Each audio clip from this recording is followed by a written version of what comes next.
मध्य प्रदेश वक्फ board के cabinet दर्जा प्राप्त चेयरमैन सनवर पटेल रविवार को जावरा स्थित विश्व प्रसिद्ध हुसैन टेकरी पहुंचे।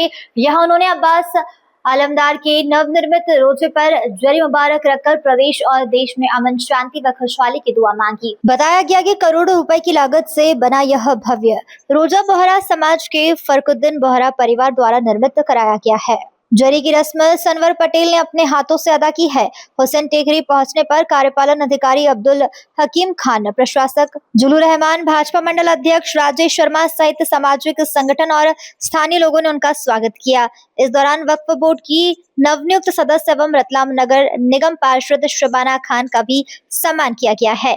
सभा को संबोधित करते हुए सनवर पटेल ने विरोधियों पर निशाना साधते हुए कहा कि केंद्र सरकार के कानूनों के अनुरूप ही वक्फ बोर्ड में कार्य हो रहे हैं। उन्होंने बोर्ड में पहली बार 2 हिंदू समाज के प्रतिनिधियों की नियुक्ति को पारदर्शिता का प्रतीक बताया है।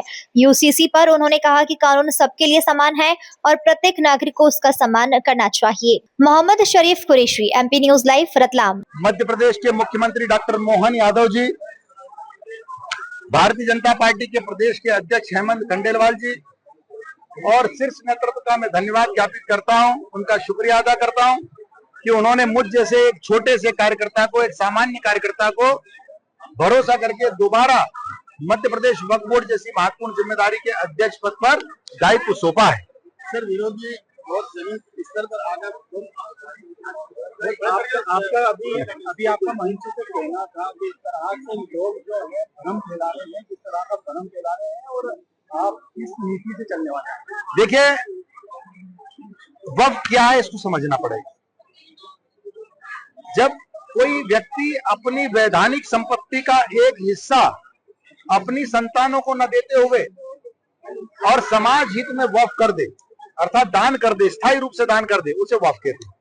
और ऐसी वक्फ जब अनेक हो जाती है तो एक कानून बना। पहला कानून 1954 में बना, दूसरा कानून 1995 में बना, तीसरा कानून 2013 में बना। उसी तरह से ये संशोधित कानून 2025 है।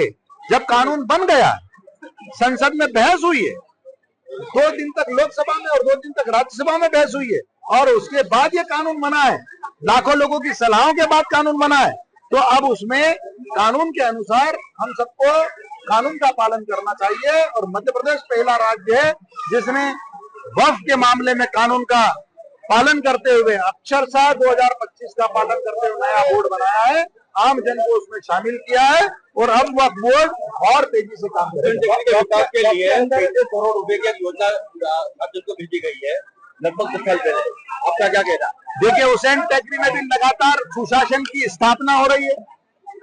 आप खुद देखने वाले हैं कि किस प्रकार से आज जब हम अंदर आते हैं तो हमारे कर्मचारियों से लगाकर सब लोग एक ड्रेस कोड में होते हैं।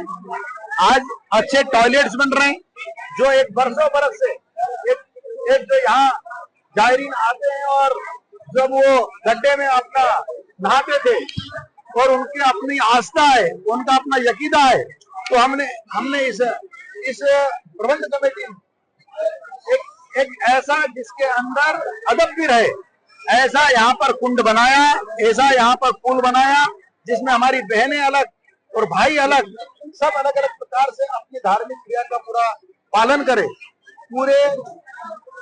पूरे अपने मफाद और अपने साथ जिस काम से वो यहाँ आए हैं उस काम को पूरा करें। चाहे ये हो, चाहे हमारा सामने का बगीचा हो। ये आज देखिए कि रोजा मुबारक अब्बास आलमदार साहब, उनका जो मुबारक रोजा है वो भी नया बनकर आपके सामने है। आज जरी मुबारक भी वहां पर रखी गई है। तो इसी प्रकार से जो आपने बात की है, मैंने उसको संज्ञान में लिया है और अब्दुल भाई से कहा है कि पुराने दस्तावेज सब निकालिए।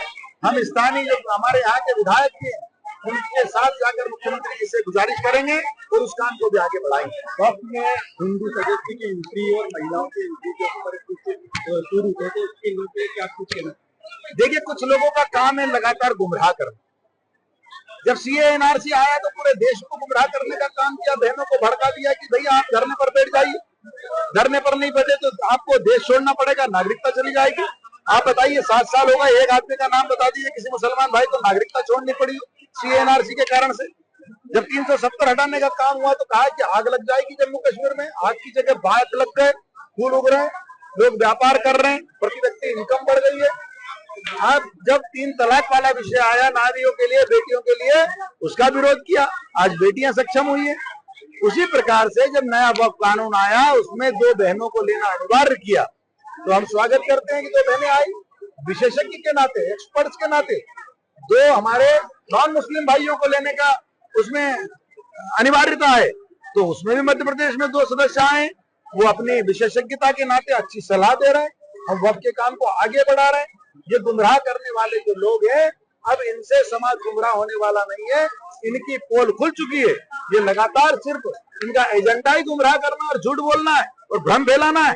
अब इनके झूठ और भ्रम में मध्य प्रदेश का मुसलमान नहीं आने वाला है। अब हमारा मुसलमान समझ गया है, वो अपने बेटे बेटी को पढ़ाना चाहता है। ये हमारे बेटे बेटियों के हाथ में पाने पेंसिल चाहते हैं, उनको मैकेनिक बनाना चाहते हैं। और नरेंद्र मोदी जी हमारे बेटे बेटियों के हाथ में, एक हाथ में कुरान और दूसरे हाथ में कंप्यूटर देखना चाहते हैं। दिल्ली जंतर मंतर पे न्यूज पेपर लीक के मामले में विरोध हो रहा था, पुलिस ने कल कार्रवाई की है, वहां से हिरासत में लिया गया है, क्या कहेंगे आप? जो विधि अनुसार वहां के लोगों ने काम जरूरत होगी उस हिसाब से उन्होंने काम किया होगा।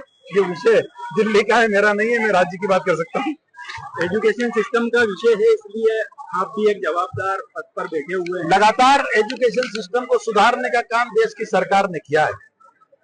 चाहे मेडिकल फील्ड हो, मेडिकल के क्षेत्र में हम कभी भी हिंदी में पढ़ाई नहीं होती थी, हम अंग्रेजी भाषा में पढ़ाई करते थे। आज जब हम रसिया जाते हैं तो रसियन में एमबीबीएस होता है, हम चाइना जाते हैं तो चाइनीज में एमबीबीएस होता है, जब हम फ्रांस जाते हैं तो फ्रांसीस में एमबीबीएस होता है। तो भारत का हिंदी पढ़ने वाला मेधावी बेटा बेटी डॉक्टर क्यों नहीं बन सकता? इस बात की शुरुआत किसने की? देश में जो मेघालय की शिक्षा पद्धति थी उसको किसने खत्म किया? देश के प्रधानमंत्री नरेंद्र मोदी जी ने किया। आज जिस प्रकार से विश्वविद्यालय में कोर्सेस आए, आप और हम सब विक्रम विश्वविद्यालय के स्टूडेंट है। जब डॉक्टर मोहन यादव जी जो आज के मुख्यमंत्री हैं, वो शिक्षा मंत्री होते थे पिछले टर्म में, तो उन्होंने सैकड़ों कोर्सेस, सैकड़ों, 1-2 नहीं, सैकड़ों कोर्सेस हमारे विक्रम विश्वविद्यालय में प्रारंभ करने का काम किया। आज शिक्षा में बेटे बेटी पढ़ रहे हैं, आगे बढ़ रहे हैं, अनेक कोर्सेस करने के ऑप्शन हमारे बीच में है, लेकिन फिर भी कहीं कोई कमी रह जाती है अगर, तो वैधानिक कार्रवाई की जाती है, आरोपियों को जेल के अंदर ठूसा जाता है, सख्त कार्रवाई होती है, और आगे भी अगर कोई गड़बड़ करेगा तो सख्त कार्रवाई की जाएगी। यूजीसी कानून पर क्या बोलना चाहेंगे? अब यूसीसी कानून जो है वो बहनों की रक्षा के लिए, एक देश एक विधान, उस नाते से यूसीसी कानून मध्य प्रदेश में आ रहा है। बहनों की मजबूती के लिए आ रहा है, उनको संपत्तियों में बराबरी का हक मिले इसलिए आ रहा है। एक व्यक्ति एक शादी कर पाए इसलिए आ रहा है। इस्लाम भी ये कहता है कि एक व्यक्ति को एक शादी करना चाहिए। इस्लाम में जो व्यवस्था है, शरिया में जो व्यवस्था है, वो सशर्त है, लेकिन सशर्त का लोग दुरुपयोग करते थे, उस दुरुपयोग को रोकने के लिए कानून है।